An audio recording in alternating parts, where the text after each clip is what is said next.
మన తండ్రి అయిన దేవుణ్ణి ఆరాధించేటప్పుడు ఇంటర్చారు. ఈ స్థలానికి ఇచ్చేసినటువంటి తోటి సోదరులకు వందనాలు తెలియజేస్తాను. ఈరోజు మనం ఆలోచించబడేటువంటి పాఠం,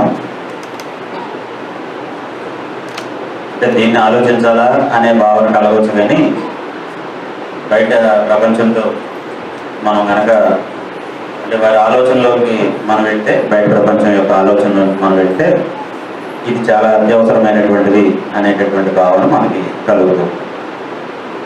మొన్న 26వ తారీఖు నాడు ఒంగోలు దగ్గర అమన్ రోల్ అని అక్కడ ఒక మ్యారేజ్ చేయడానికి నేను వెళ్ళాను. అంటే అక్కడ కొంతమంది క్రీస్తు సంఘ సువార్థికులు నాకు తారసపడ్డారు. అంటే జనరల్గా ఎక్కడికైనా వెళ్ళినప్పుడు మామూలుగానే ఎక్కువ మంది మా చుట్టూ ఎలా ఉన్నారు అని పలకరించడానికి వస్తారు. వాళ్ళలో కొంతమంది ఆలోచనలు ఎలా ఉన్నాయంటే, బ్యాప్టిస్ట్ వారు, లూథరన్ వాళ్ళు, వీళ్ళు ఎలాగైతే ఆలోచిస్తున్నారో ఇప్పటికీ క్రీస్తు సంఘంలో ఉండే చాలామంది అలాగే ఆలోచిస్తున్నారు. అందులో దైవత్వానికి సంబంధించినటువంటి ఒక ఆలోచన ఏంటంటే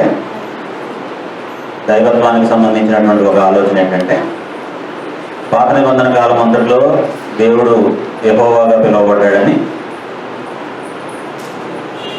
శరీరధారిగా వచ్చాడని, ఆయనే ప్రస్తుతం పరిశుద్ధాత్మగా పనిచేస్తున్నాడు.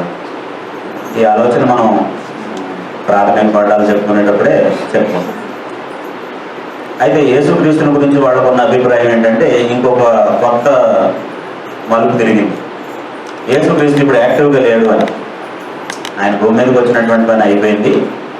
ఇంకా ఆయన ఇప్పుడు ఏం పని చేయట్లేదు, దేవుడి దగ్గర రెస్ట్ తీసుకుంటున్నాడు అనేటటువంటి ఆలోచన కొంతమంది బోధిస్తున్నారు. యేసు ప్రభు ఇప్పుడు తండ్రి దగ్గర రెస్ట్ తీసుకుంటే మన పరిస్థితి ఏంటంటే మనం ఇంకేం లేదు, ఆయన ఇప్పుడు కూడా పనిచేస్తున్నాడు. అందుకే ఆ ఆలోచన మనసులో పెట్టుకుని, అంటే ఎక్కడో చోట మీరు ఏదో సందర్భంలో వింటారు, మన దగ్గర కూడా వస్తుంది అది. అందుకోసం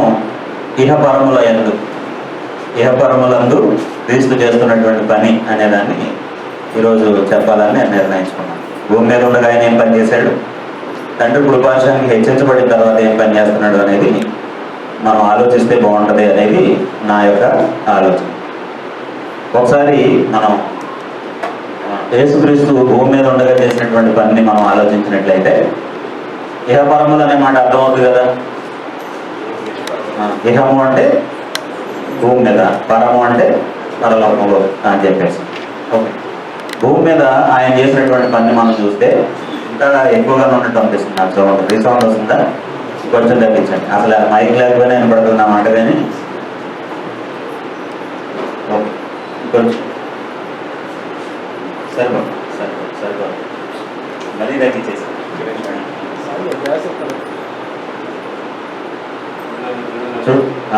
ఓకే సరిపో. అంటే రాను వాల్యూ పెరిగినప్పుడు కష్టంగా అనిపిస్తుంది. తక్కువ స్పేస్ ఉంది కాబట్టి మనకి తండ్రి చిత్తాన్ని నెరవేర్చడానికి ఆయన భూమి మీదకి వచ్చాడు. భూమి మీద ఆయన జరిగించినటువంటి పనుల్లో అంటే అన్నీ దాని కిందకే వస్తాయి. కింద చెప్పేటటువంటి మాటలన్నీ దాని కిందకే వస్తాయి. కానీ తండ్రి చిత్తాన్ని నెరవేర్చాడు ఆయన. మెయిన్ ఆయన గోల్ ఏంటి, తండ్రికి ఒక చిత్తం ఉంది, ఒక ప్రణాళిక ఉంది, అది నెరవేర్చడానికి ఆయన భూమి మీదకి వచ్చారు. మత్తయి రాసిన సువార్త 26వ అధ్యాయం 39వ వచనం. అంటే తండ్రి చిత్తాన్ని యేసుక్రీస్తు నెరవేర్చాడు అనడానికి బైబిల్లో చాలా వాక్యాలు ఉన్నాయి. కానీ దీన్ని ఎందుకు నేను ఎదుర్కొన్నాను అంటే, ఈ వచనాన్ని ఈ సందర్భంలో ఎందుకు చెప్తున్నాను అంటే, ఎవరైనా సరే అన్నీ మనకి అనువుగా ఉన్నప్పుడు, సావధానంగా ఉన్నప్పుడు, మన జీవితం సునాయాసంగా వెళ్ళిపోతున్నప్పుడు నేను ఏదైనా త్యాగం చేస్తాను అని చెప్పడం మామూలే. కానీ మెడ మీద కత్తి పెట్టినటువంటి పరిస్థితి ఉండదు చూసారు ఒకటి. అంటే సిచ్యువేషన్ చెప్పడానికి చెప్తున్నాను నేను, మండలను ప్రోత్సహించట్లేదు. మళ్ళీ మెడ మీద కత్తి అంటాడు ఏంటి అని అనుకోవద్దు. అంటే అలాంటి ఒక ఇక చావో రేవో అనేటటువంటి పరిస్థితి వస్తుంది చూసారా. అప్పుడు కనుక మనం ముందేం మాట అన్నామో దానికే కట్టుబడి ఉంటే, అప్పుడు నిజంగా మనం ముందేం మాట్లాడామో ఆ మాట కట్టుబడి ఉన్నాం, అది మన క్యారెక్టర్ అని చెప్పి చెప్పచ్చు. యేసుక్రీస్తు బాల్యం నుండి చెప్పుకుంటూ వచ్చాడు, తండ్రి చిత్తాన్ని నెరవేరుస్తాను అని. ఎప్పటి నుంచి? 12వ ఏట యెరూషలేము దేవాలయంలో పండుగను ఆచరించడానికి తల్లి అయినటువంటి మరియా, యోసేపు, ఈయన కలిసి ఆ పండుగను ఆచరించి తిరిగి వస్తున్నారు. 3 దినాల ప్రయాణం అంతా మనతోనే ఉన్నాడు, వెనకాల వస్తున్నాడు అని చెప్పి జనరల్గా 2-3 సంవత్సరాల పిల్లలు అయితేనేమో చేయి పట్టుకుని కానీ ఎత్తుకుని కానీ తీసుకెళ్తాం. 12 సంవత్సరాలంటే నడుస్తాడు కదా. అక్కడేమో పెద్ద జనసమూహం ఉన్నారు, ఆ జనసమూహంలో ఎక్కడో చోట ఉండే ఉంటాడులే అని చెప్పి వీళ్ళు నడుచుకుంటూ వచ్చేసారు. 3 దినాల ప్రయాణం అంతా వచ్చేసారట. చూస్తే లేడు. అప్పుడు ఏమైపోయాడని మళ్ళీ వెనక నడుచుకుంటూ వెళితే దేవాలయంలో పెద్దలతో కూర్చొని మాట్లాడుతున్నాడు. ఆయన ప్రత్యుత్తరాలకి, ఆయన ప్రజ్ఞకి ప్రజలు ఆశ్చర్యపోతున్నారట. ఆయన సమాధానం చెప్పలేకపోతున్నారు. ఆయన వీళ్ళు అడిగిన ప్రతి ప్రశ్నకి ఆయన సునాయాసంగా సమాధానం చెప్పేస్తున్నాడు.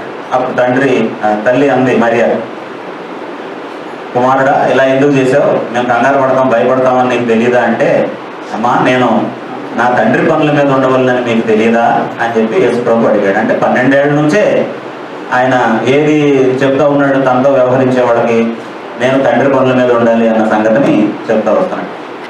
అయితే నేను చెప్పే ఈ వచనం ఏంటంటే, ఆయన భూమి మీద చేయాల్సిన పనులన్నీ చేసేసిన తర్వాత ఇక కొద్ది రోజుల్లో సిలువ వేయబడతాడు. ఆయన సిలువ వేయబడే సమయంలో కూడా ఆయన అన్న మాటకి కట్టుబడి ఉంటాడా అని అంటే అవును, ఆ సందర్భమే అది. ఆయన గెత్సేమని తోటలో ప్రార్థన చేసుకుంటున్నప్పుడు జరిగినటువంటి సంఘటన చదవండి ఎవరైనా.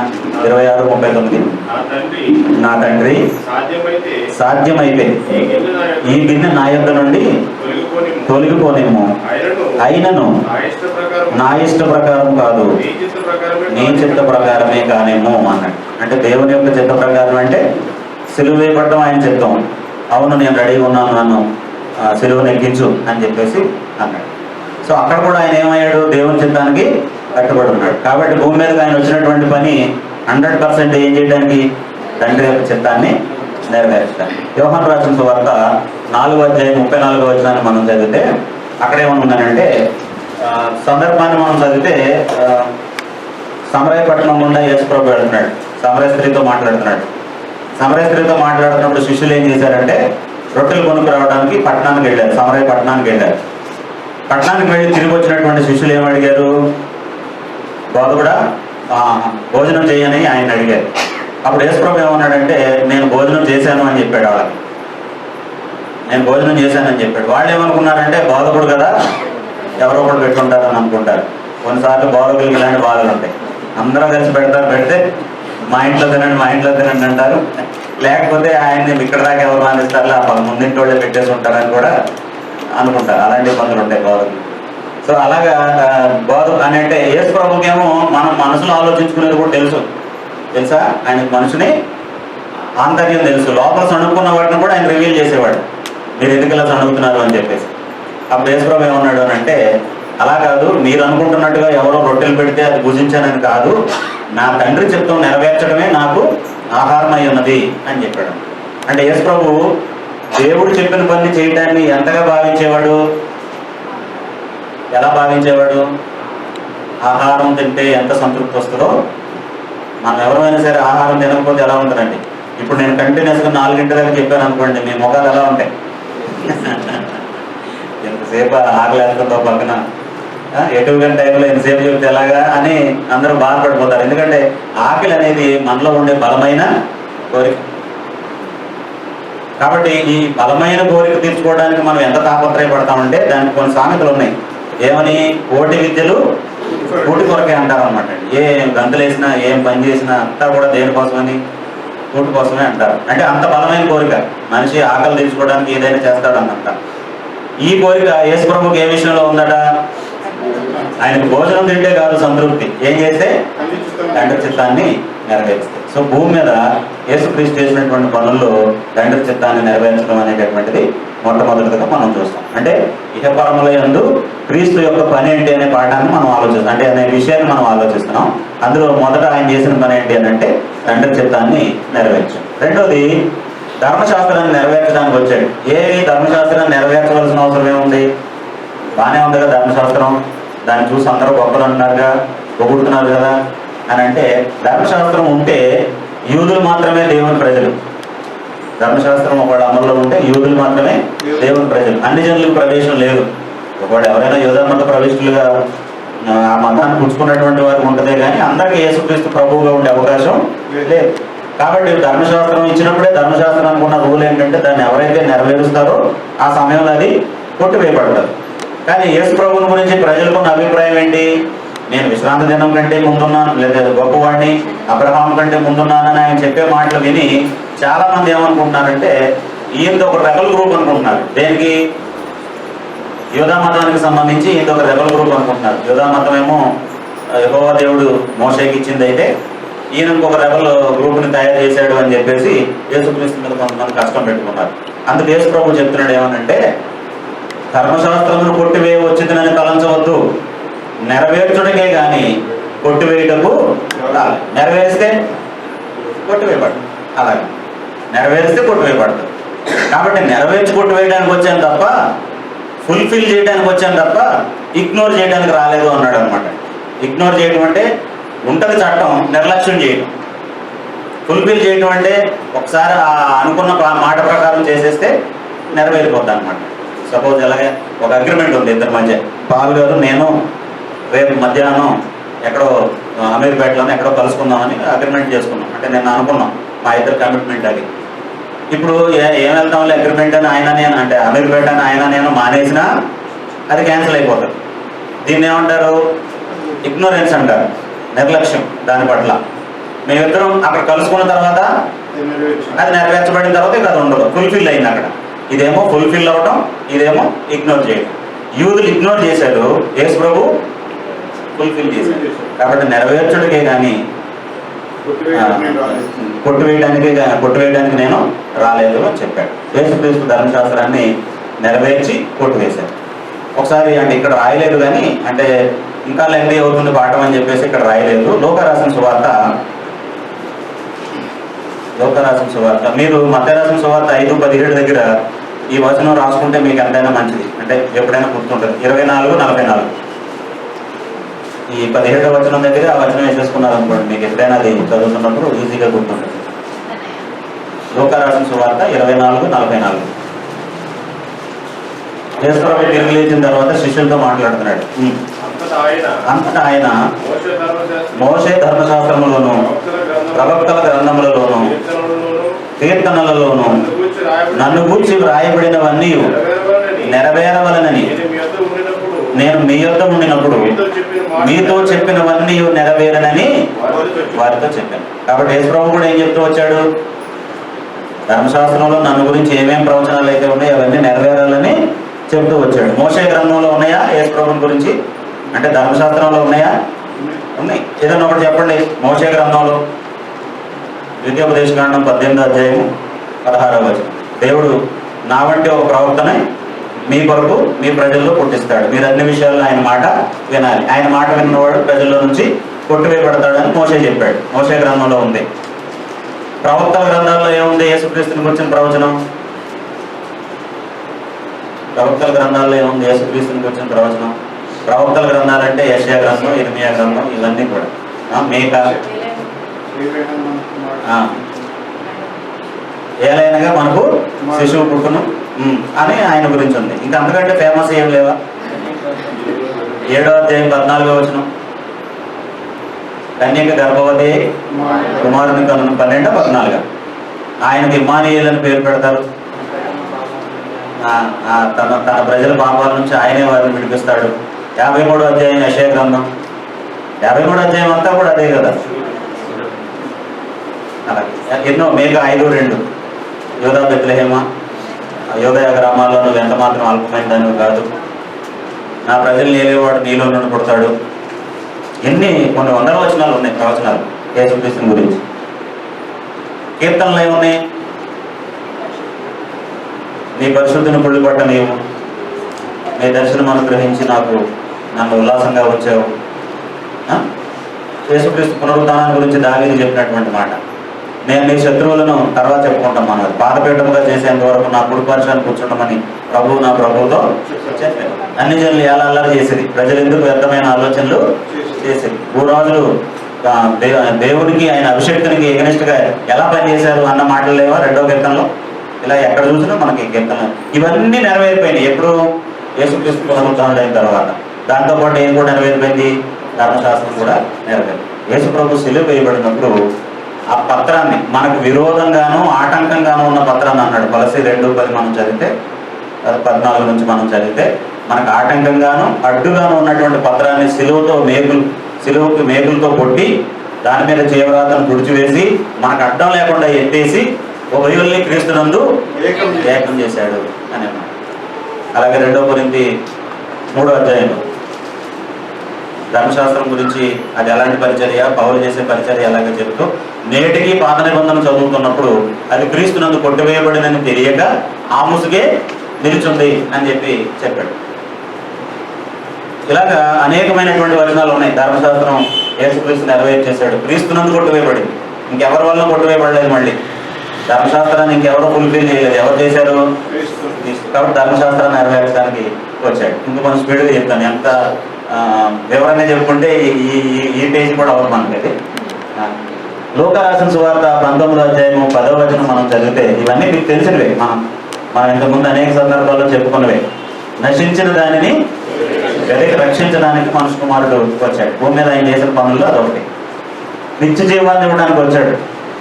యోహాను సువార్త 10వ అధ్యాయము 10, 11 వచనాలు అలాగే 28వ వచనం మనం చదివితే 10, 11 వచనాలు ఏమన్నాడు అంటే, దొంగ అయితే దొంగతనం చేయడానికి, హత్య చేయడానికి వస్తాడు, కానీ నేను గొర్రెలకు మంచి కాపరిని, నా ప్రాణం పెట్టి జీవాన్ని ఇవ్వడానికి వచ్చాను అన్నాడు. 28వ వచనంలో గొర్రెలకు జీవం ఇవ్వడానికి వచ్చాను అని చెప్పేసి అన్నాడు. మార్కు రాసిన సువార్త 10వ అధ్యాయం 45వ వచనంలో ఏమన్నాడంటే, పరిచారం చేయించుకోవడానికి రాలేదు, పరిచారం చేయడానికి అనేకులకు ప్రతిగా విమోచన క్రైదనంగా తన ప్రాణం పెట్టడానికి వచ్చాను అనే మాటని చెప్పాడు. విమోచన క్రైదనంగా తన ప్రాణాన్ని పెట్టడానికి వచ్చాడు యేసుక్రీస్తు. భూమి మీద ఆయన చేసిన పనుల్లో అదొక పని. అలాగే మన పాపాలకి ఏం చేశాడు? ఆయన ప్రాయశ్చిత్తం చేశాడు. దేవుడు ప్రాయశ్చిత్తం చేయడానికి, మన పాపాల పట్ల ఓర్మి కనబరచడానికి కారణం ఏంటో రోమిలకు రాసిన పత్రిక 3వ అధ్యాయం 24వ వచనంలో మనం చూస్తాం. నమ్మవారు ఆయన కృప చేతనే క్రీస్తు యేసునందరి విమోచనము ద్వారా ఉచితముగా నీతిమంతులని తీర్చబడుతున్నారు అనే మాటను మనం అక్కడ చూస్తాం. 1 యోహాను పత్రిక 2వ అధ్యాయం 2వ వచనం మనం చదివితే అక్కడ ఏమనుందనంటే, ఆయన మన పాపాలకు శాంతికరమై ఉన్నాడు. మన పాపాలకే కాదు, సర్వలోకం యొక్క పాపాలకే ఆయన శాంతికరమై ఉన్నాడు అనే మాట మనం చూస్తాం. మన పాపాల నిమిత్తం చనిపోయాడు యేసుక్రీస్తు. భూమి మీద ఆయన చేసిన పని ఏంటి అని అంటే, మన పాపాల నిమిత్తం చనిపోయాడు. ఈ మధ్య ఆర్ఎస్ఎస్ వాళ్ళు, పిహెచ్పి వాళ్ళు, వీళ్ళందరూ కూడా ఏం ప్రచారం చేస్తున్నారంటే, చంపేవాడు దేవుడు కానీ చచ్చేవాడు దేవుడు కదంట. అంటే వాళ్ళ బలం అది.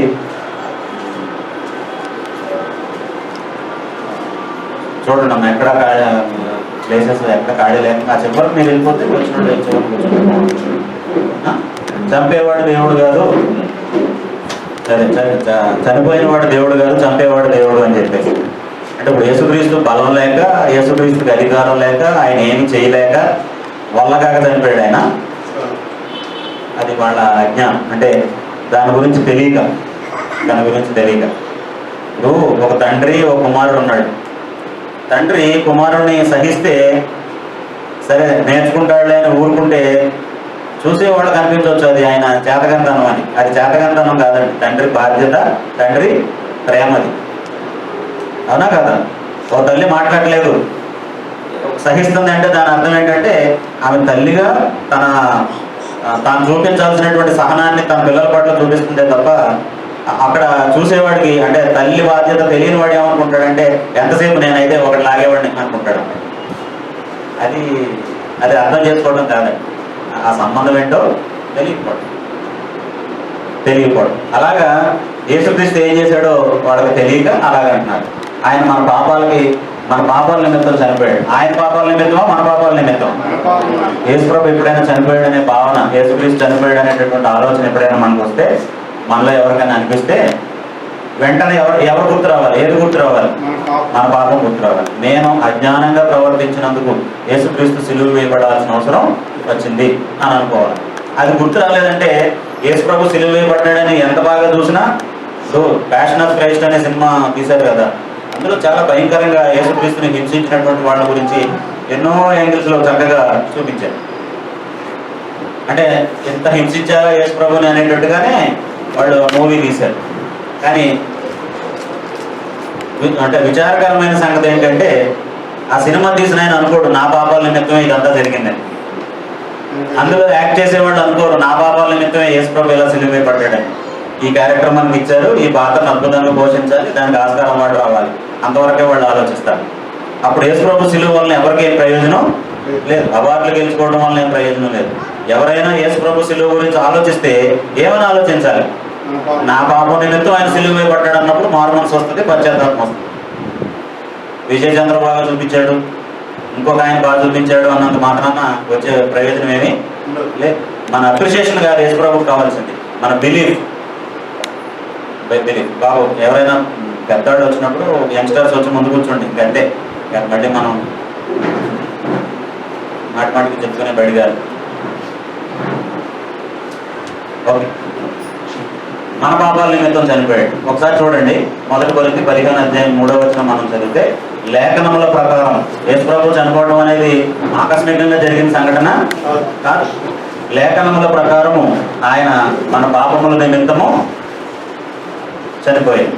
1 కొరింథీ 15:3. మీరు ఇక్కడ ముందుగా స్క్రిప్చర్స్ ఉన్నాయి కాబట్టి తీసి ఉంచుతాను అనుకుంటున్నాను నేను. మరి నాకు ఇప్పుడు వినపడుతున్నాయి ఆ సౌండ్, పేజీలు తీసే సౌండ్.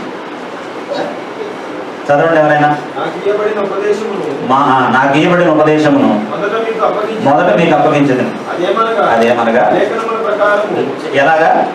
లేఖనముల ప్రకారం అంటే మొదటి నుండి ప్రవక్తలు చెప్పారు, ఆదాంతో చెప్పాడు దేవుడు, అబ్రహాంతో చెప్పాడు, దావీదుతో చెప్పాడు. లేఖనాల్లో ముందు నుంచి ఏం రాయబడిందంటే యేసుక్రీస్తు లోకానికి వచ్చినటువంటి ఉద్దేశం ఏంటి? యేసుక్రీస్తు లోకానికి వచ్చినటువంటి ఉద్దేశం ఏంటి? మన నిమిత్తం ప్రాణం పెట్టడానికి వచ్చాడు. లేఖనముల ప్రకారం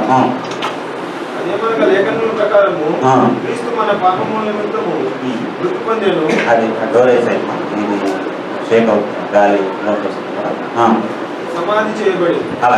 అలాగే గలతీయులకు రాసిన పత్రిక 1:4 మనం చదివితే, దుష్టకాలము నుండి, ప్రస్తుతం ఉన్నటువంటి దుష్టకాలం నుండి మనల్ని విమోచించడానికి యేసుక్రీస్తు చనిపోయాడు అనే మాట మనం చూస్తాం. అంటే మనం చాలాసార్లు చదువుతాం కానీ కొన్నింటిని మనం పట్టించుకోం. చూడండి, మన తండ్రి అయిన దేవుని చిత్త ప్రకారము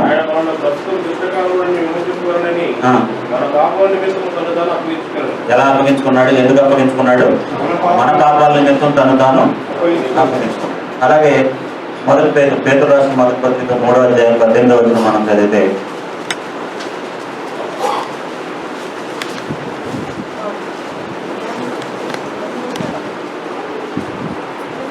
పర్లేదమ్మా, బ్యాంక్ ఏమవుతుంది.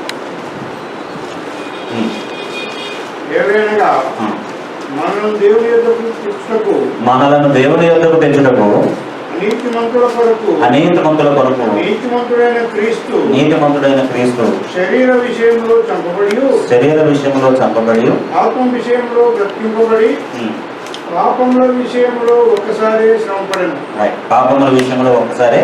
శ్రమ పడ్డాడు. శ్రమ పడ్డాడంటే ఏం చేయబడ్డాడు? సిలువకి అప్పగించబడ్డాడు. మనం అనీతిమంతులు.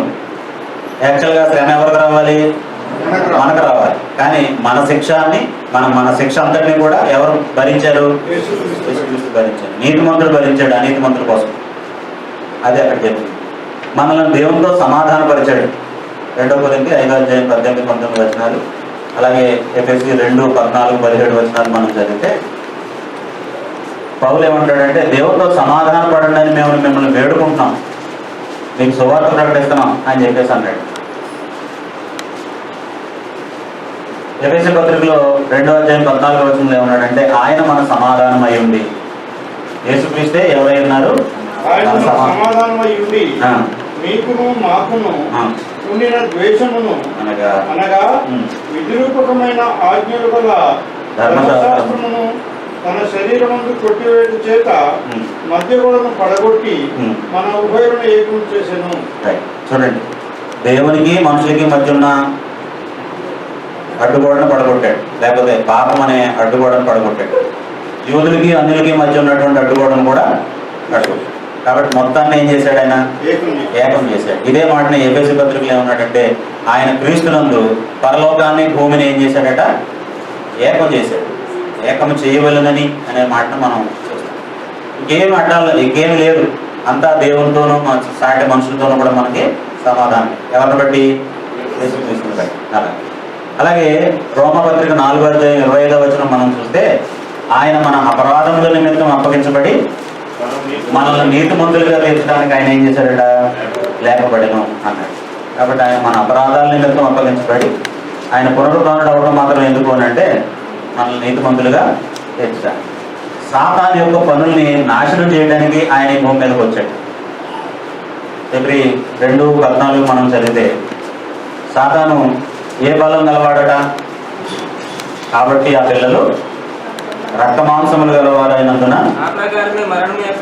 ఆ ప్రకారమే మరణం యొక్క బలము గలవాని అనగా అపవాదిని మరణము ద్వారా నశింపజేయుటకు జీవితకాలమంతయు మరణ భయం చేత దాస్యమునకు లోబడిన వారిని విడిపించుటకు ఆయన కూడా రక్త మాంసములలో పాల్గొన్నాడు. కాబట్టి యేసుక్రీస్తు సాతాను యొక్క మరణ భయం అనేటటువంటి దాస్యానికి లోబడిన వారిని విడిపించడానికి ఆయన వచ్చాడు. యోహాను రాసిన మొదటి పత్రిక 3:8 ఏమన్నాడంటే ఆ సాతాను యొక్క పనుల్ని నాశనం చేయడానికే దేవుని కుమారుడు వచ్చాడు, ఆయన పుట్టాడు అనే మాటని మనం చూస్తాం. మొదటి యోహాను 3:8 చూడండి. అపవాది మొదటి నుండి పాపం చేయుచున్నాడు కనుక పాపం చేయవాడు అపవాది సంబంధం. మనం ఏమంటామంటే ఎవరైనా పాపం చేస్తే తప్పు చేస్తే ఏమంటాం? పాపం తప్పు చేశాడండి అంటాం. పాపం కాదండి. అంటే పాపం అనేది జాలిగా అనే మాట మనం నిజంగా పాపం అని కాదు. కానీ ఎవరైతే పాపం చేస్తారట దేవుని సంబంధి దేవుని మాట వింటాడు, అపవాది సంబంధి అపవాది మాట వింటాడు. ఇంకా మనం ఏ సర్టిఫికేట్ ఇచ్చినా కుదరదు. ఇంకా మధ్యలో దేవుని సంబంధి దేవుని మాట వింటాడు, అపవాది సంబంధి అపవాది. ఒకవేళ అప్పుడు దాకా బాగున్న వ్యక్తి అప్పుడు తప్పు చేస్తే ఆ క్షణంలో ఎవరి సంబంధిగా మారిపోయాడు? మనం పాపం అనక్కర్లేదండి. అక్కడ దాన్ని ఆయన మార్చుకోవాలి, ఆయన దిద్దుకోవాలి, ఆయన దాన్ని అంగీకరించాలి అంతే. అలాగే కాబట్టి తర్వాత మాట్లాడతారు. అపవాది యొక్క క్రియలను లయపరచడానికే దేవుని కుమారుడు ప్రత్యక్షమయ్యాడు అని. యేసు ప్రభు భూమి మీదకి వచ్చిన కారణం ఏంటంటే అపవాది క్రియలను మనం పాడతాం కదా, యేసు పరిశుద్ధ నామం మనకు ఎప్పుడు అధికస్తోతాం. సైతాను పాతాళం జయింప లోకమునకు ఏదించిన యేసుక్రీస్తు అనేటటువంటి మాటలను ఆ పాటలో మనం పాడాం. ఓకే, ఇవన్నీ కూడా ఎక్కడ ఉండి చేసిన పనులు? భూమి మీద ఉన్నప్పుడు చేసినటువంటి. వీటితో పాటు కొన్ని ప్రత్యేకమైనటువంటి క్యారెక్టర్స్ని లేదా ప్రత్యేకమైనటువంటి పనులు చేయడానికి యేసు ప్రభు అభిషేకించబడ్డాడు. ఇవన్నీనేమో ఆయన మామూలుగా చేసినటువంటి పనులు అయితే, ఇలా కాకుండా ఆయన కొన్ని పాత్రలు పోషించాడు. ప్రవక్తగా, రాజుగా, యాజకుడుగా, ఇలా కొన్ని పాత్రలు పోషించాడు. అభిషేక్తుడైనటువంటి యేసుక్రీస్తు చేసినటువంటి పనులు ఏంటో మనం చూద్దాం. అంటే దేవుని అభిషేక్తునిగా యేసు ప్రభు చేసినటువంటి పనులు, దేవుని చేత అభిషేకించబడిన వాడిగా ఆయన చేసినటువంటి పనులు ఏంటో మనం చూద్దాం. అపోస్తలుల కార్యాలు 4:26 మనం చదివితే ఇక్కడ సంఘం అందరికీ శ్రమ వచ్చింది, కలిసి ప్రార్థన చేస్తున్నారు. యెరూషలేములో ఉన్న సంఘం వాళ్ళు ఒక వచనాన్ని కోట్ చేశారండి. ఎప్పుడైనా సరే లేఖనం తెలిస్తే మనకి ఆ లేఖనం మనల్ని ఏం చేస్తుందంటే బలపరుస్తుంది. లేఖనం తెలియదు అనుకోండి, అంటే బైబిల్ తెలియదు అనుకోండి, బైబిల్లో ఈ మాటలు ఉన్నాయనే సంగతి తెలియదు అనుకోండి, మామూలుగా మనం చుట్టుపక్కల ఉండేవాళ్ళు మాట్లాడే మాటల్ని మనం పట్టించుకుంటాం. ఉదాహరణకి మనల్ని ఎవరైనా అన్యాయంగా మనం చేయనటువంటిది, మనం మాట్లాడినటువంటి మాట మాట్లాడామని మన మీద నింద వేశారు. చుట్టుపక్కల ఉండేవాళ్ళు ఎలాగ మనల్ని ఆదరిస్తారు, లేఖనాలు ఎలాగ ఆదరిస్తాయి మనల్ని? లేఖనం ఏమో ఆదరిస్తుందనంటే ఇలాగ యేసుక్రీస్తు కూడా చేశారు. చెప్పాడు యేసు ప్రభు, నా నిమిత్తం జనులు మిమ్మును నిందించి హింసించి అబద్ధముగా మీ మీద చెడ్డ మాటలలో పలుకున్నప్పుడు సంతోషించి ఆనందించండి, పరలోకంలో మీ ఫలం అధికమవుతుంది. ఇలాగూ వారు పూర్వముందున్న ప్రవక్తలు కూడా చేశారు. వాడు కొత్త కాదు. ఎవరైతే దేవుని ఇష్టానికి మొగ్గు చూపరో, దాన్ని అనుసరించరో వాడు అందరూ అలాగే చేస్తారు. ఇది కొత్త కాదు. ఇంకా ముందున్న ప్రవక్తలు అది అనుభవించారు, యేసు ప్రభు అది అనుభవించాడు. ఇది లేఖనం మనకు చెప్పేది. అప్పుడు ఏమనిపిస్తుంది? జనరల్ వాళ్ళకి సంభవించింది వాళ్ళకి సంభవించింది నాకు కూడా సంభవించింది అనిపిస్తుంది. అలా కాకపోతే మన మనసు ఏం చెప్పుద్దండి? మన చుట్టుపక్కల ఉండేవాళ్ళు ఏమంటారు? నువ్వేం చేసావని నిన్ను ఎలాగన్నారు, నువ్వెందుకు ఊరుకోవాలి, నీకేమి అయింది అని చెప్పి అందరూ మాట్లాడితే మనకేమవుతుందండి? అప్పుడు కోపం వస్తుంది, ఒక విధమైనటువంటి బాధ కలుగుతుంది. మనల్ని బాధ పెట్టిన వాళ్ళ మీద అత్యంత పగ, ప్రతీకారం అనేటటువంటివి వస్తాయి. లేఖనం తెలిస్తేనేమో అప్పుడు కూడా అలాగే ఉన్నారు మనుషులు, ఇప్పుడు కూడా అలాగే ఉన్నారు, ఆశ్చర్యం ఏం లేదు అని మనం సర్దుకుంటాం. అలా కాకపోతే బాగా రెట్టింపు అవుతుంది అలాగే. కాబట్టి యేసుక్రీస్తుని అభిషేక్తుడు, దేవుడు అభిషేకించినటువంటి వాడని వీళ్ళు ఎప్పుడు గుర్తించారు?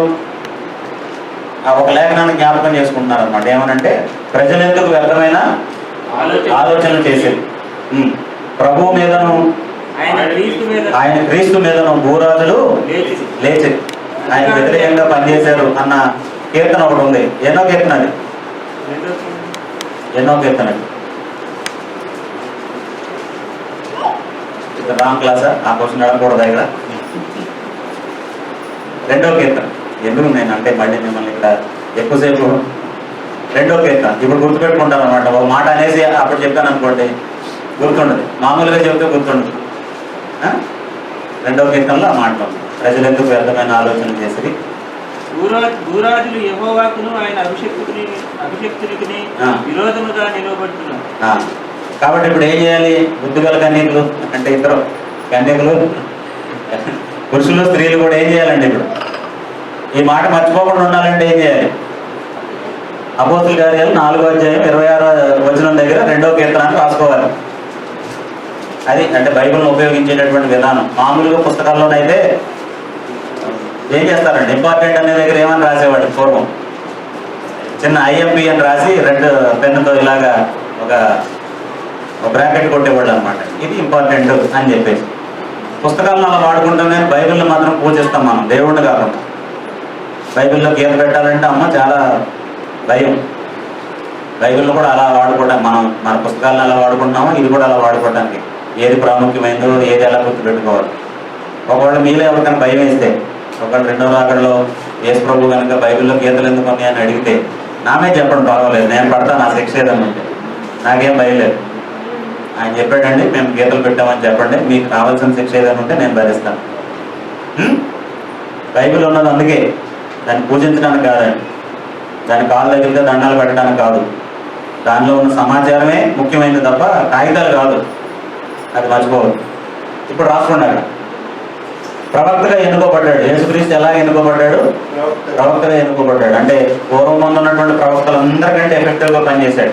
అందుకే మనం యేసుక్రీస్తు జీవిత చరిత్ర గురించి పాఠం చెప్పుకున్నప్పుడు, యేసు ఆయన బోధలు అనే పాఠం చెప్పినప్పుడు దేవుని చేత పంపబడిన బోధకుడు అని నేర్చుకున్నాం చాలాసార్లు. గుర్తుందా మీకు ఆ మాట?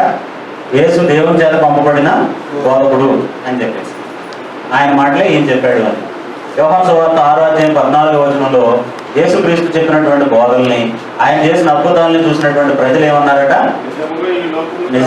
నిజముగా ఈ లోకానికి రావాల్సినటువంటి ప్రవక్త అని చెప్పారట. అపోస్తుల కార్యాలు 3వ అధ్యాయం 21, 23 వచనాల్లో పేతురు, యోహానులు సన్హెడ్రిన్ సభ దగ్గర నిలబడి ద్వితీయోపదేశకాండం 18వ అధ్యాయం 16వ వచనంలో మోసే చెప్పిన మాటల్ని వీళ్ళు కోట్ చేశారు. చూడండి ఆ మాటలు ఒకసారి. అన్నిటికీ కుదురుకోట కాలం వచ్చినని దేవుడు ఆది నుండి తన పరిశుద్ధ ప్రవక్తలను పలికించాడు. అంత్య పర్యంతము యేసు పరలోక నివాసి ఉండటం ఆవశ్యకము.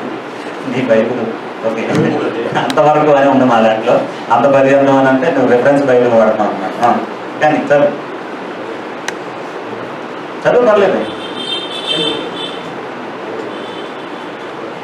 రెండో ఒకటే. అంత పర్యంతం అన్నా అంతవరకు అనే మాట కూడా రెండో ఒకటే.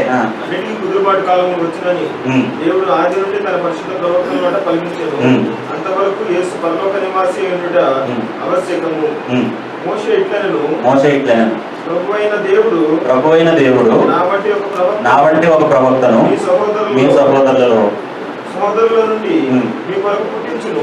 ఆయన మీతో ఏమి చెప్పినను అన్ని విషయంలో మీరు ఆయన మాట వినవలేదు. ఆ ప్రవక్త మాట వినని వాడు ప్రజల్లో ఉండకుండా సర్వనాశనం అవ్వలేదు. కాబట్టి ఏమని చెప్పాడు మోసే?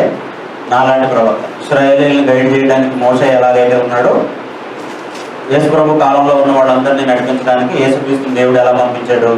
ప్రవక్తలాగా పంపించాడు. తర్వాత హెబ్రీ 1:1 మనం చదివితే, పూర్వకాలం ముందు నానా సమయములలో నానా విధములుగా ప్రవక్తల ద్వారా మన పితరులతో మాట్లాడిన దేవుడు ఈ దినముల అంతమందు తన కుమారుని ద్వారా మాట్లాడాను అనే మాట మనం చూస్తాం.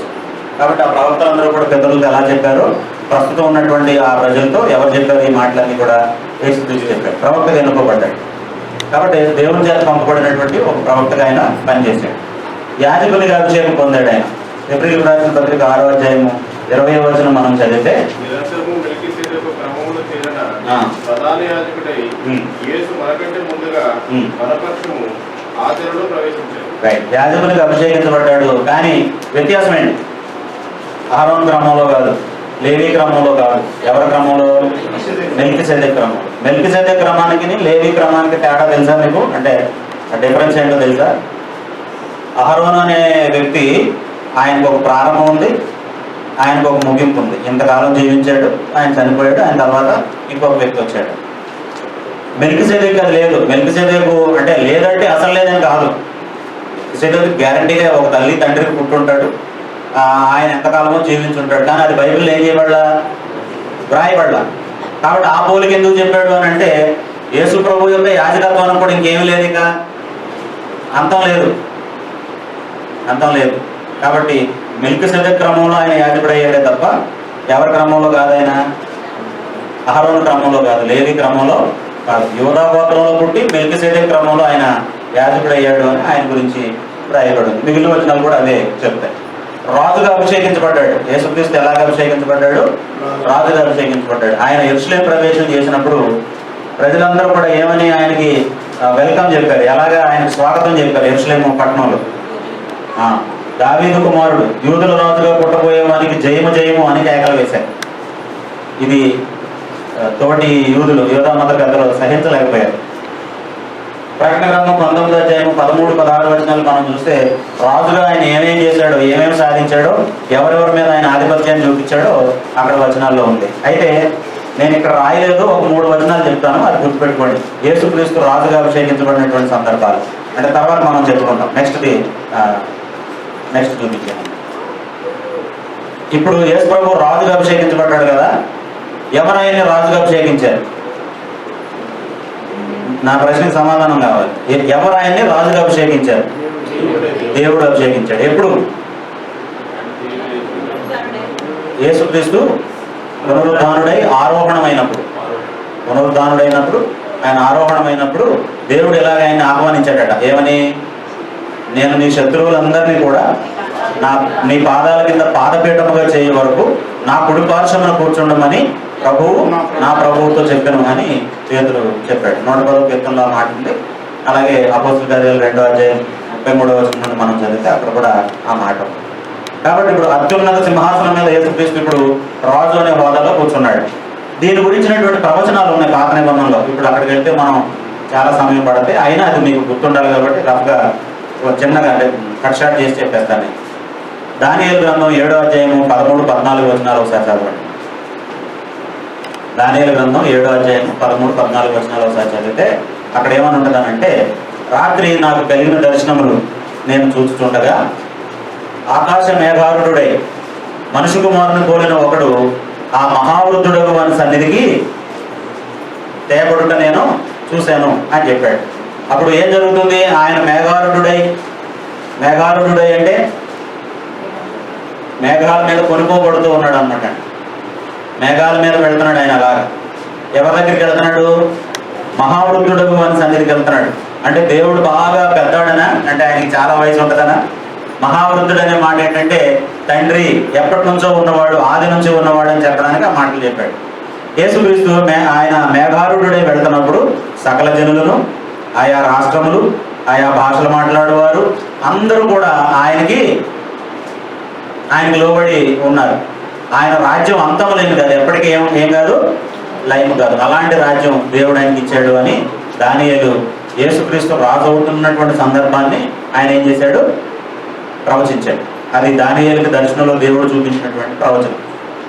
అదే మాటని అపోస్తలుల కార్యాలు 2వ అధ్యాయము 33వ వచనం నుండి 36వ వచనం వరకు మనం చదివితే పేతురు చెప్పాడు. పెంతెకోస్తు పండుగ రోజు నాడు ఎవరైతే భక్తి గల యూదులు యెరూషలేము పట్టణంలో ఉన్నారో వాళ్ళతో మాట్లాడుతూ దేవుడు ఇలాగా యేసుక్రీస్తుని మృతుల్లో నుంచి లేపి, ఆయన మృతుల్లో నుంచి లేపాడు, దీనికి మేమందరం సాక్షులు. అంతేకాకుండా ఆయన ఏం చెప్పాడు? నేను నీ శత్రువులందరినీ కూడా నీ పాదాల కింద పాదపీఠంగా చేసేంత వరకు నా కుడిపార్శ్వాన కూర్చుండమని ప్రభువు నా ప్రభువుతో చెప్పాడు. మీరు సిలువ వేసిన ఈ యేసునే దేవుడు ప్రభువు గాను క్రీస్తు గాను నియమించాడు. ఇది ఇశ్రాయేలు వంశం అంతా కూడా రూఢిగా తెలుసుకోవాలి అని చెప్పాడు. ఇదే సన్నివేశాన్ని మళ్ళీ పౌలు ఎఫెసీయులకు రాసిన పత్రిక 1వ అధ్యాయము 22 వచనాలు మనం చదివితే అక్కడేమన్నాడు అని అంటే, ఆయన ఆ అతిశయము చేత క్రీస్తును మృతుల్లో నుండి లేపి సమస్తమైన ఆధిపత్యం కంటేను, అధికారం కంటేను, ప్రభుత్వం కంటేను, ఈ యుగమునందు మాత్రమే కాక రాబో యుగమునందు పేరు పొందిన ప్రతి నామము కంటే ఎంతో హెచ్చుగా పరలోకమందు ఆయన కుడిపార్శ్వాన్ని ఆయన కూర్చుండబెట్టుకొని సమస్తమును ఆయన పాదాల కింద ఉంచి సమస్తం పైన ఆయన సంఘానికి శిరస్సుగా నియమించాడు. దానియేలు చెప్పిందేమో ప్రవచనం, పేతురు చెప్పిందేమో నెరవేర్పు, పౌలు చెప్పిందేమో ప్రస్తుతం ఏం జరుగుతుందని. ఆ 3 వచనాలను మీరు జాగ్రత్తగా గుర్తుపెట్టుకుంటే యేసు ప్రభు రాజు అయ్యే సన్నివేశాన్ని మనం అలా కళ్ళ కట్టినట్టుగా చూడవచ్చు. మళ్ళీ చెప్తాను, దానియేలు చెప్పింది ఏంటి? యేసుక్రీస్తు రాజు అవుతాడనే ప్రవచనం. ఎలా రాజు అవుతాడు, ఎప్పుడు రాజు అవుతాడనే ప్రవచనం. పేతురు చెప్పింది ఏంటి? ఎలా నెరవేరింది అని. పౌలు చెప్పింది ఏంటి? ప్రస్తుతం ఏ స్థితిలో ఉన్నాడు యేసుక్రీస్తు అని. ఎవరైనా చూసారా యేసు ప్రభు దేవుని కుడిపార్శ్వాన ఉండటం?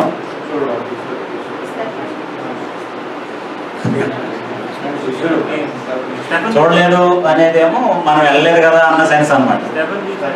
స్టెఫన్ చూశాడు. అందరూ గుమిగూడి రాళ్లతో కొడుతున్నారు. ఆయన ప్రాణం పోయే సమయంలో స్టెఫన్ ఏమన్నాడంటే, ప్రభువా, యేసు ప్రభువా, నా ఆత్మను చేర్చుకో అని వాడితో చెప్తున్నాడు, రాళ్లతో కొట్టేవాడితో. ఇదిగో ఆకాశం తెరవబడటం, దేవుని కుమారుడైన యేసుక్రీస్తు తండ్రి కుడిపార్శ్వాన నిలవబడ్డాడట. అప్పటిదాకా కూర్చొని ఉన్నాడు. స్టెఫన్ ఆత్మను చేర్చుకోవడానికి ఏం చేశాడు? ఆయన లేచి నిలబడి చేతులు చాచాడు. అది ఆ దృశ్యాన్ని ఆయన చూశాడు. కాబట్టి యేసుక్రీస్తు ఎలాగా ఎక్కడున్నాడు ఇప్పుడు? అత్యున్నత సింహాసనం మీద దేవుని యొక్క కుడిపార్శ్వాన రాజు అనే హోదాలో అయిపోయినా ఆయన పనిగా ఇంకా అక్కడి నుంచి రెస్ట్ అయినా యేసు ప్రభుకి లేకపోయింది. ఆయన ఇప్పటికీ పని చేస్తున్నాడు. పిల్లలకి ఏదో పాట నేర్పుతారు సండే స్కూల్ పిల్లలకి, God is not dead, is a live. Is a live. దేవుడు ఇక ఆయన పని చేయకుండా ఆపేయడం అనేటటువంటిది లేదు. ఆయన ఎప్పుడు లైవ్లీగా ఉన్నాడు, ఆయన ఎప్పుడు పని చేస్తున్నాడు. మనమే అప్పుడప్పుడు దేవుడు రెస్ట్ తీసుకుంటున్నాడు అనుకుని మనం రెస్ట్ తీసుకున్నాం.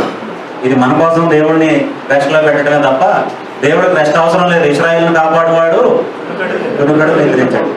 ఇశ్రాయేల్ని కాపాడే దేవుడే కాదు, యేసుక్రీస్తు కూడా ఏం చేయడు. నాకు ఒక స్టార్టింగ్ పాయింట్, ఒక ఎండింగ్ పాయింట్ చెప్పండి యేసు ప్రభు పని చేయడానికి సంబంధించి. శరీరధారిగా మధ్య గర్భంలో జన్మించడం అనేది ఆయన మొదలు పెట్టాడు. ఆయన టాస్క్ ఏంటి? యేసు ప్రభు యొక్క టాస్క్ ఏంటి? లేదా టాస్క్ అనే మాట అర్థం కాకపోతే యేసు ప్రభు యొక్క లక్ష్యం ఏంటి? ఎప్పటి వరకు పని చేయాలి ఆయన? ఎప్పటి వరకు పని చేయాలి? అసలు ఆయన పని ఏంటి అర్థమైతే ఎప్పటి వరకు మనం చెప్పగలం. పని ఏంటి? మనందరినీ కూడా అనేకులైన కుమారులు ఏం చేయాలి? తండ్రి దగ్గరికి తీసుకురావాలి. తీసుకెళ్ళి ఆయనకు అప్పచెప్పారు.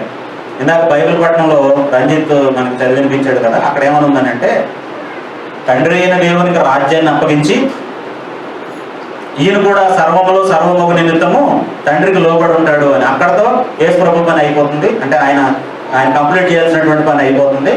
భూమి మీద అయిపోయింది. పరలోకంలో కూడా ఆయన పని ఉందా లేదా? ఇప్పుడు రాజుగా ఆయన పరిపాలన చేస్తున్నాడా లేదా? ఎప్పుడు అవుతుంది ఆయన పని? ఎప్పుడైతే తండ్రి అయిన దేవునికి రాజ్యాన్ని అప్పగించేస్తాడో అప్పుడు ఇంకా ఆయనకు పని ఉండదు. దేవునితో యేసుక్రీస్తు కలిసి ఉంటాడు. ఆయనతో మనం అందరం కలిసి నిత్యమైనటువంటి ఆనందంలో ఉంటాం. అనేక మందులు పాపులు దేవుని సువార్తకు లోబడని వాళ్ళు ఎక్కడ ఉంటారు? నిత్యనాశనంలో, నిత్య నరకంలో ఉంటారు. కాబట్టి అప్పటి వరకు యేసు ప్రభు పని చేయాలి కదా. చేస్తున్నారా లేదా? ఇప్పుడు చేస్తున్నారు. చేస్తూ రాజుగా ఆయన చేసినటువంటి మొట్టమొదటి పని ఏంటంటే, యోహాను చెప్పాడు, పరిశుద్ధాత్మని మీరు చూచుచూ వినుచున్న దీనిని కుమ్మరించి ఉన్నాడు అన్నాడు. అపోస్తలుల కార్యాలు 2వ అధ్యాయంలో అందరూ పరిశుద్ధాత్మ ద్వారా మాట్లాడుతూ ఉంటే అందరూ ఏమన్నారంటే, కొత్త మద్యం తాగారు వీళ్ళు, అందుకే భాషలు మాట్లాడుతున్నారు అన్నారు. కొత్త మద్యం కాదు, యేసు ప్రభు రాజు అయ్యాడు, నేను వెళ్ళి ఆదరణకర్తను పంపిస్తానన్నాడు కదా, ఆ పరిశుద్ధాత్మను పంపించాడు అని చెప్పాడు. పరిశుద్ధాత్ముడు అపోస్తుల మీదకి వస్తే అపోస్తులు పరిశుద్ధాత్మ ద్వారా చేసే పనులేంటి? స్వస్థతశాలలు నిర్మించడమా? మాకు దైవజనులు మేము మా దగ్గర స్వస్థ ద్వారాలు ఉన్నాయని కోర్టులు పెట్టుకుని తిరగటమా అంటున్నాను. మరి ఏంటి వాటి పని? ఆది నుండి మీరు నాతో ఉన్నారు కాబట్టి, యోహాను రాసిన సువార్త 15వ అధ్యాయం 26వ వచనంలో యేసు ప్రభు చెప్పిన మాట ఏంటంటే, ఆది నుండి మీరు నాతో కూడా ఉన్నారు కాబట్టి మీరు నాకు సాక్షులుగా ఉంటారు. నాకు సాక్షులుగా ఉండడానికి మీకు ఎవరు సహకరిస్తారు? పరిశుద్ధాత్మ కూడా మీతో పాటు నా గురించి సాక్ష్యం ఇస్తాడు. కాబట్టి అపోస్తుల పని ఏంటంటే యేసుక్రీస్తు మరణాల గురించి ఏం చేయడం, సాక్ష్యం ఇవ్వడం. అదే మాటని 33వ వచనంలో చెప్పాడు పేతురు, యేసును దేవుడు లేపాను, దీనికి మేమందరం సాక్షులం. యేసు ప్రభు గురించి ఆ పేతురు కానీ యోహాను కానీ ఎవరైనా మాట్లాడినప్పుడు మీరు సిలువ వేశారు, దేవుడు లేపాడు, మేము సాక్షులం అన్నాడు. ఎంతకాలం కనపడ్డాడు యేసు ప్రభు తిరిగి లేచిన తర్వాత? వాళ్ళకి 40 దినాలు తను సజీవుడిగా కనపడుతున్నాడు. అలాగే దేవుని కుడిపార్శ్వాన నుండి ఆయన ఏం చేస్తున్నాడు? ఇప్పుడు పరిపాలన చేస్తూ ఉంటాడు, రాజ్య పరిపాలన చేస్తున్నాడు యేసుక్రీస్తు. ఆయన కాముగా లేడు, రెస్ట్లో లేడు, ఆయన పరిపాలన చేస్తున్నాడు,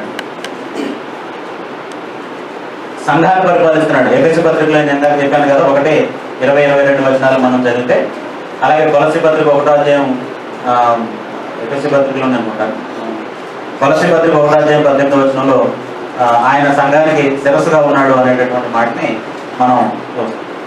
మధ్యవర్తిగా వ్యవహరిస్తున్నాడు యేసు ప్రభు. ఇప్పుడు ఎలా పనిచేస్తున్నాడు? దేవునికి మానవులకి మధ్య మధ్యవర్తిగా పనిచేస్తున్నాడు. ఒకసారి రోమపత్రిక 8వ అధ్యాయం 34వ వచనం చదవండి. 34వ వచనం చదవండి. శిక్ష విధించువాడెవడు? చనిపోయిన క్రీస్తు యేసే. అంతేకాదు, మృతులలో నుండి లేచిన వాడును, దేవుని కుడిపార్శ్వంలో ఉన్నవాడును, మన కొరకు విజ్ఞాపనం చేయువాడును ఆయన. ఇప్పుడు యేసు ప్రభు ఏం చేస్తున్నాడు? మనం పరిపాలించడంతో పాటు దేవుని కుడిపార్శ్వం నుండి మన కొరకు ఏం చేస్తున్నాడు? దేవునికి మనకి మధ్య విజ్ఞాపనం చేస్తున్నాడు, మధ్యవర్తిగా వ్యవహరిస్తున్నాడు. 7వ అధ్యాయం 25వ వచనం మనం చదివితే, హెబ్రీయులకు రాసిన పత్రిక 7వ అధ్యాయం 25వ వచనంలో కూడా ఆ మాటే.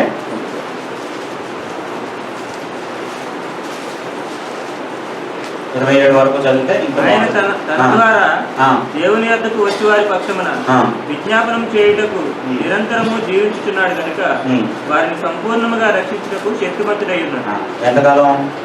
నిరంతరం జీవిస్తూ ఉన్నాడు. ఏం చేయడానికట? దేవుని పక్షం, మన పక్షంగా దేవుని దగ్గర విజ్ఞాపన చేయడానికి. కాబట్టి ఇప్పుడు అత్యున్నత దేవుని సింహాసనం మీద కూర్చున్న క్రీస్తు ఏమేం పనులు చేస్తున్నాడు?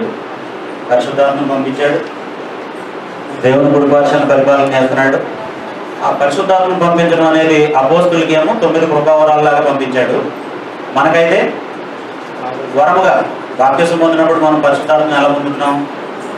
వరముగా పొందుతున్నాం. మనకు 9 కృపావరాలు లేవు, మనకు అవసరం లేదు.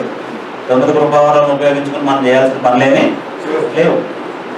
ఇప్పుడు మనం బైబిల్ని పక్కన పెట్టే ఉద్దేశం మనకు లేదు. ఎందుకంటే మనం అద్భుతాలు చేస్తే దాన్ని నమ్మారు అనుకోండి, అద్భుతాన్ని నమ్ముతారు తప్ప దేన్ని నమ్మరు?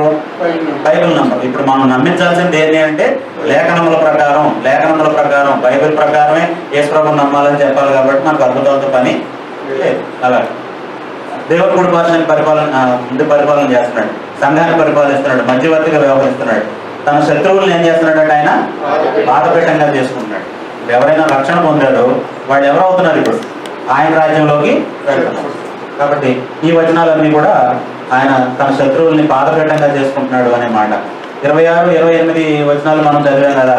ఆఖరి శత్రువు ఎవరట? కడపడ నశింపబో శత్రువు మరణం. యేసు ప్రభు రెండో రాకడ తర్వాత ఇక మరణం మనుషులు ఏమి చేయదు, అసలు మరణం అనేదే ఉండదు. ఇక ఆ భయమే ఎవరికి ఉండదు. కాబట్టి కడపడ నశింపబో శత్రువు మరణము అంటారు. 2వ దశలోనిక అక్కడ వచనం తప్పుపడింది. 2వ దశలోనిక 1వ అధ్యాయం 5, 6 వచనాలు మనం చదివితే, సువార్తకు లోబడినటువంటి వారిని, దేవుని సువార్తకు లోబడినటువంటి వారిని, దేవుడిని ఎరగనటువంటి వారిని తీర్పు తీర్చడానికి ఆయన మరలా వస్తున్నాడు, మరలా రాబోతున్నాడు యేసుక్రీస్తు. అలాగే అందరికీ తీర్పు తీరుస్తున్నాడు. ఇప్పుడు కొంతమంది ఏమంటున్నారంటే ఈ తీర్పు తీర్చడానికి భూమి మీదకి వస్తాడు కదండి అంటున్నారు. మీరు చెప్పండి, కరెక్ట్గా చెప్పండి, మీరు ఆలోచించి చెప్పండి, మీ ఇన్ఫర్మేషన్ కరెక్టా కాదో నేను చెక్ చేయడం కోసం అంటున్నాను అనమాట. యేసు ప్రభు తీర్పు తీర్చడానికి ఎక్కడికి వస్తాడు? మరలా కరెక్టేనా? పక్కన మధ్యాకాశానికైనా భూమి మీదగా? మధ్యాకాశానికే వస్తాడు. కానీ చాలా మంది ఏమని నమ్ముతున్నారు తెలుసా? మరలా యెరూషలేముకి వస్తాడు. మరలా ఎక్కడికి వస్తాడని? ఒలీవల వనం మీదకి. అంటే ఇప్పుడు దేవదూతలు చెప్పారు కదా యేసు ప్రభు ఆరోహణం అయ్యేటప్పుడు, గలిలయ మనుషులారా మీరు ఎందుకు ఆకాశం తట్టు తేరి చూస్తున్నారు? మీరు ఏ రీతిగా వెళ్ళడం చూస్తున్నారో ఆ రీతిగానే వస్తుంది. ఇప్పుడు వెళ్ళటం అనేది ఏ రీతిగా అంటే అలాగే వస్తాడని. ఇప్పుడు ఎలాగైతే ఆరోహణం అయ్యాడో అలాగే దిగి వస్తాడని చెప్పారు తప్ప అక్కడికే వస్తాడని కాదండి. అక్కడికి అనలా, మెథడ్ చెప్పారు. ఏ విధంగా వెళ్ళాడో ఆ విధంగానే వస్తాడు. వెళ్ళడం ఎంత నిజమో రావడం అంత పక్క అని చెప్పాడే తప్ప అక్కడికి వస్తాడని కాదు. ఎందుకంటే యేసు ప్రభు అక్కడ స్టార్ట్ అవ్వగానే రెండో రాకడలో జరిగే పరిణామాలు ఏంటో చూడండి. యేసు ప్రభువుని తండ్రి వెళ్ళు సమయం అయింది అని చెప్పగానే ఆయన ప్రధాన దూత శబ్దంతో అక్కడ బయలుదేరగానే ఏమవుతుంది? పంచభూతములు మిక్కుటమైన వేండ్రంతో లయం అయిపోతాయి. భూమి అందరి కృత్యాలు కాలిపోతాయి. ఇంకా ఒలీవల వనం ఎక్కడ ఉంటుంది? యెరూషలేము ఎక్కడ ఉంటుంది? ఇవన్నీ ఉంటాయా? అక్కడికి రావడం అనేది ఇక సాధ్యం. ఇక భూమి దానితో పని లేదు. దేవుని పిల్లలందరూ కూడా శిక్షార్హులేమో శిక్షకి వెళ్ళిపోతారు, దీవెన పొందేవాళ్ళు దీవెన పొందడానికి వెళ్తారు. ఇక భూమికి ఏం పని ఉంది? భూమి కూడా ఆశతో అపేక్షిస్తుందట, ఎప్పుడెప్పుడు దేవుని కుమారులు దేవుని సన్నిధికి వెళ్ళిపోతారా, నాకు పని నాకు రెస్ట్ దొరుకుతుందని చెప్పేసి. రోమపత్రిక 8వ అధ్యాయంలో మనం 22వ వచనం నుండి మనం చదివితే ఆ మాటలు మనం చూస్తాం. ఎప్పుడెప్పుడు దేవుని పిల్లలు వెళ్ళిపోతారా, నాకు విశ్రాంతి దొరుకుతుందని ఎవరు చూస్తున్నారట? భూమి ఆశతో అపేక్షిస్తుందనే మాటను మనం చూస్తాం. కాబట్టి ఇవెవరో అబ్రహాం కైపర్ అనే ఒక బోధకుడు కల్పించినటువంటి బోధ.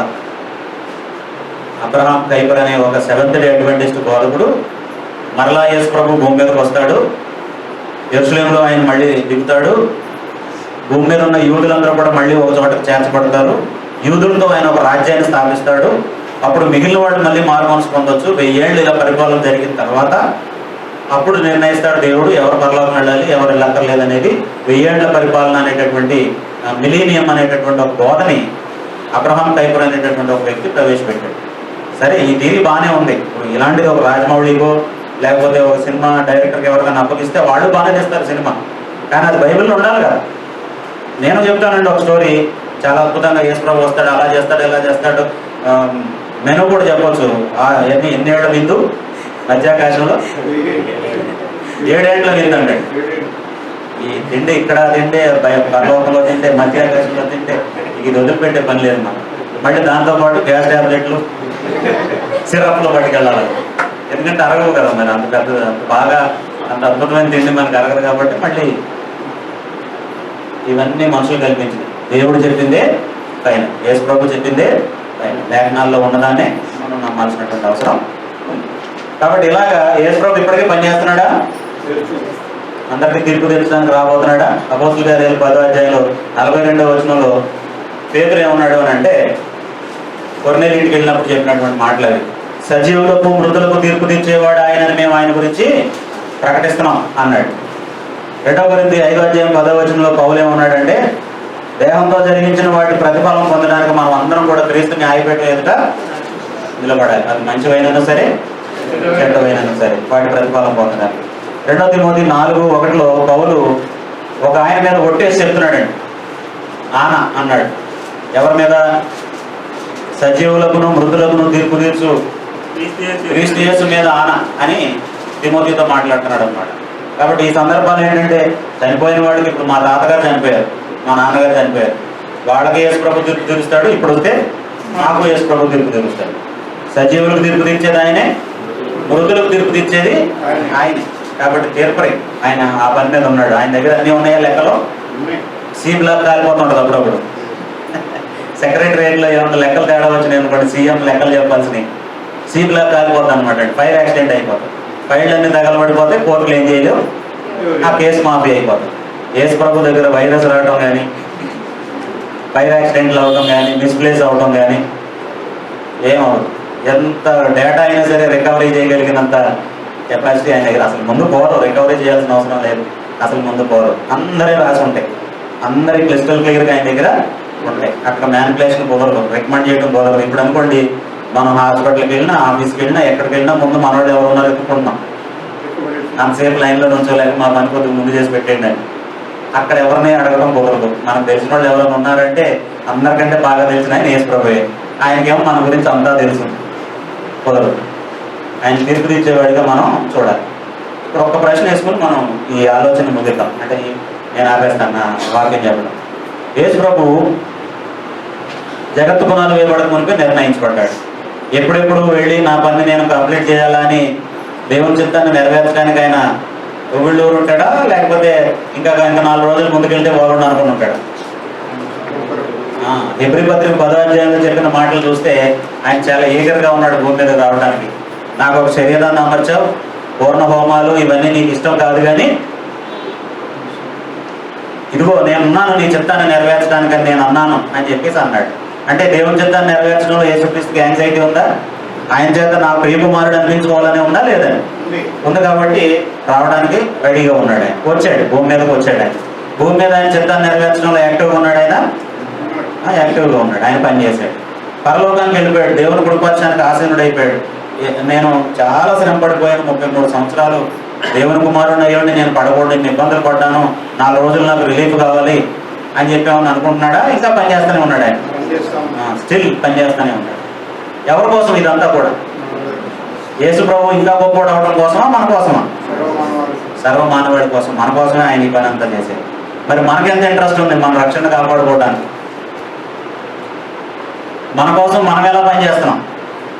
మన కోసం మనం ఎంత అలర్ట్గా ఉన్నాం? కొన్నిసార్లు మనం చెప్పే సాకులు ఎలా ఉంటాయంటే, యేసు ప్రభు ఏం పని చేయట్లేదనే మాటలు ఎందుకో తెలుసా? మనం కూడా ఏం పని చేయక్కర్లేదని చెప్పడానికి. స్కూల్కి వెళ్ళబుద్ది కానివాడు ఏమంటాడు తెలుసండి? ఇవాళ సెలవు, వర్షం వచ్చిందంట, చెట్లు పడిపోయినాయి అంట అంటాడండి. చెట్లు పడిపోయినాయి అంట అనేది ఎవరైనా చెబితే అప్పుడు అనాలి తప్ప, ముందే అన్నాడంటే వీడికి ఏ ఉద్దేశం లేదు, వెళ్ళే ఉద్దేశం లేదంట. ఇలా మనకి ఇష్టం లేనప్పుడు అసలు అక్కడ ఏం జరగట్లేదంట, అక్కడ క్లోజ్ చేశారంట, బస్సులు తిరగట్లేదంట అని ఎన్నో కథలు చెప్తాం. అలాగే యేసు ఇప్పుడు పని చేయట్లేదని ఎవరైనా అనుకుంటే దాని అర్థం ఏంటన్నమాట, మనకేం పని లేదు, మనం కూడా మన పనులు మనం చూసుకోవచ్చు అని. అది ఏం లెక్క చెప్తాం యేసు ప్రభు వచ్చినప్పుడు? నువ్వు ఇంత నిర్లక్ష్యంగా ఉండటం కోసమైనా నా కుమారుని పంపించిందని దేవుడు అడిగితే, ఎందుకైనా నేను కొరడా దెబ్బలు తిన్నదని యేసు ప్రభు అడిగితే, ఎందుకైనా నేను పరలోకంలో ఉండి కూడా నీకోసం పనిచేసిందని ప్రభు అయిన యేసుక్రీస్తు మనల్ని అడిగితే మన దగ్గర ఉన్న సమాధానం ఏంటి? మన దగ్గర ఉన్న సమాధానం ఏంటి? పిల్లలు ఉన్నారు కుదరదని చెప్తామా? పిల్లలు ఉన్నారు వాళ్ళ చదువుల గురించి కుదరట్లేదని చెప్తామా? వాళ్ళ ఉద్యోగాల గురించి కుదరట్లేదని చెప్తామా? ఇవన్నీ కూడా సాకులే అని చెప్పాడు. ఇలాంటి సాకులు ఆల్రెడీ చెప్పారా లేదా? ఇలాంటి సాకులు ఆల్రెడీ చెప్పారా లేదా? దేవుని రాజ్యం భోజనం సిద్ధంగా ఉంది, మీరు రండి అని అంటే ఏమన్నారట? సాకులు చెప్పారు. అవి సాకులని ముందే యేసు ప్రభు చెప్పాడు. పొలం కొనడానికి వెళ్ళాను అన్నాడు ఒకడు, పెళ్లి చేసుకున్నాను అన్నాడు ఒక ఆయన, 5 జతల ఎడ్లను కొన్నాను, పరిశీలించడానికి వెళ్తాను అన్నాడు ఒక ఆయన. ఈ సాకులన్నీ కూడా కుదరవు అని చెప్పి ముందే యేసు ప్రభు చెప్పాడు. కాబట్టి యేసు ప్రభు ఎప్పుడు లైవ్లీగా పనిచేస్తున్నాడు మన కోసం. ఎందుకనంటే అనేక కుమారులను రక్షణలోకి తెస్తూ ఉండగా వాళ్ళ రక్షణకర్తన శ్రమల ద్వారా సంపూర్ణంగా చేయడం దేవునికి తగును అన్నాడు. కాబట్టి యేసు ప్రభు మధ్యలో ఫెయిల్ అవ్వకూడదు మన విషయంలో. మన కోసం ప్రాణం పెట్టాడు, రక్షించుకున్నాడు. మనం నిత్య జీవం చేరేంత వరకు ఈ మధ్యలో మనం ఆయన వదిలేస్తే మన విషయంలో యేసు ప్రభు ఏమైనట్టు? అంటే యాక్చువల్గా ఆయన ఫెయిల్ అవ్వలేదు, ఆయన పని ఆయన చేశాడు. కానీ ఎప్పుడు సంతోషంగా ఉంటుంది? మీరు ఎప్పుడైనా పౌలు రాసిన ఉత్తరాలు చదివితే సంఘానికి ఆయన రాసిన మాటలు ఏంటంటే, సహోదరులారా మా ఆనందం ఏది, మా కిరీటం ఏది మీరేగా. ప్రభు దినాన్న మీరు కనుక నిత్య జీవాన్ని చేపడితే మీరు సేవ చేసినందుకు మమ్మల్ని దేవుడు మెచ్చుకుంటాడు. మీరే మా ఆనందము, మా కిరీటం. ఇక మీరు తప్ప మాకు ఇంకొక ఇది లేదు. కాబట్టి మమ్మల్ని మీ హృదయాల్లో చేర్చుకోండి, మాతో సహవాసం చేయండి, మీరు పరలోకం రండి, మేము మీతో కూడా పరలోకం వస్తామని పౌలు బ్రతిమాలండి. మరి ఇదే కాన్సెప్ట్ యేసు ప్రభు కూడా ఉంటుందా? ఎదురు చూస్తూ ఉంటాడా లేదా? దేవుడికి ఉంటుందా లేదా? ఇంత సంకల్పం, ఇంత త్యాగం ఎందుకు చేశానని ఆలోచిస్తాడా లేదా? కాబట్టి యేసు ప్రభు ఎప్పుడు పనిచేస్తున్నాడు, నిరంతరం పనిచేస్తున్నాడు. అందుకే మొదటిది ఫస్ట్ స్లైడ్ ఇక పరమల యందు ఎవరి పని గురించి మనం ఆలోచించాం? యేసుక్రీస్తు యొక్క పని గురించి ఆలోచించాం. ఇంకా పనిచేస్తున్నాడు యేసు ప్రభు. ఆయన పని ఎప్పుడు ఆగిపోద్దంటే మనల్ని తండ్రి అయిన దేవుడికి అప్పగించేంత వరకు ఆయన పని ఆగిపోదు. మరి మన పని ఎప్పటి వరకు? అందుకే బుద్ధిగల కన్యకులు బుద్ధిలేని కన్యకులు అనే మాట. నూనె పట్టుకున్నాం కదా, పెళ్లి కుమారుని ఎదుర్కోవడానికే వెళుతున్నాం కదా అని కొంచెమే పట్టుకుని వెళ్ళారట నిర్లక్ష్యంగా. అప్పుడు కూడా ఏమైపోయారు? మిస్ అయిపోయారా? 5 మిస్ అయిపోయారు, 5 లోపలికి వెళ్ళారు. కాబట్టి మనం కూడా మరణం వరకు మనం దాన్ని సాధించేంత వరకు కూడా ఎక్కడ నిర్లక్ష్యంగా ఉండకుండా ఉండవలసినటువంటి బాధ్యత మన మీద. మనం వేసుకోవాల్సిన ప్రశ్న ఒకటే, నా కోసం దేవుడు పనిచేస్తున్నారు, నా కోసం యేసు ప్రభు పనిచేస్తున్నారు, నా కోసం నేనేం పని చేస్తాను? నాకు ఉన్నటువంటి ఆలోచన ఏంటి? మనం ఏం చెప్పినా అవి ఏమవుతాయి? ఏ లిస్టులోకి వెళ్తాయి? సాకులే. నీకు నిత్య జీవం కంటే గొప్ప ఆనందం ఏముంది? నిత్య జీవం కంటే ఇంకా ముఖ్యమైనటువంటి పని ఏముంది? భూమి మీద పుట్టినటువంటి కారణాల్లో అంతకంటే గొప్ప కారణం ఏదైనా ఉందా?